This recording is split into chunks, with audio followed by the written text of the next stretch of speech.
Why did you choose to build a mining company in Morocco? Because it's highly prospective, it's got fantastic geology, and so as a country where there's lots of metal already, there's mines, there's operating mines, but nothing very big, it's clear, I think, to the wider mining industry that it's a fantastic jurisdiction. But that said, when I went there, drove around, I think the potential became more obvious, and also I met Nurdine, who's currently our COO. And without Nurdine, who's a fantastic local partner, you can be in any country in the world, but if you don't have a really good local partner, then you may not get anywhere. So it's that combination of a really good country for mining, geologically, and an amazing local partner. Why combine exploration assets with near-term production opportunities? That's just happened by chance. I mean, we see ourselves as a mining company that wants to be a business.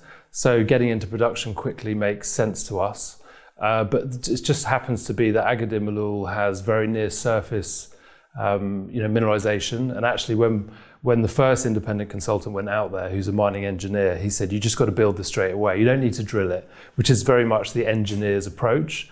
We want to do it properly, but the fact that it's near surface means that we can go into production quickly. But the size of our project means that it's an exploration project as well. And it's going to take many years to drill it out.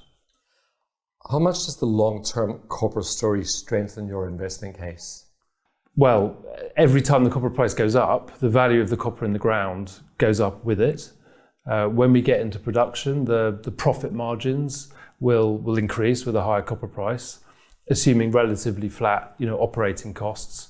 And I suppose if we find something mid-size or large in a tight copper market where all the big copper companies are looking for new production, we become more of an acquisition target for them.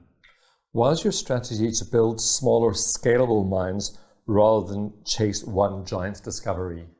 So we are trying to chase one giant discovery. I think that is very important, and we make sure that we don't lose track of the importance of building a land package.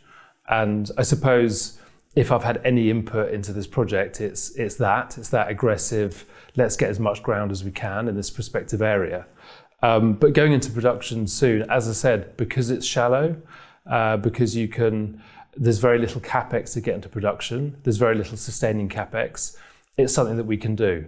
So it's just, I think if you're a small company, you can get into production quickly, you should do, but only if you can de-risk it. And we're lucky that we can de-risk it because it's so shallow.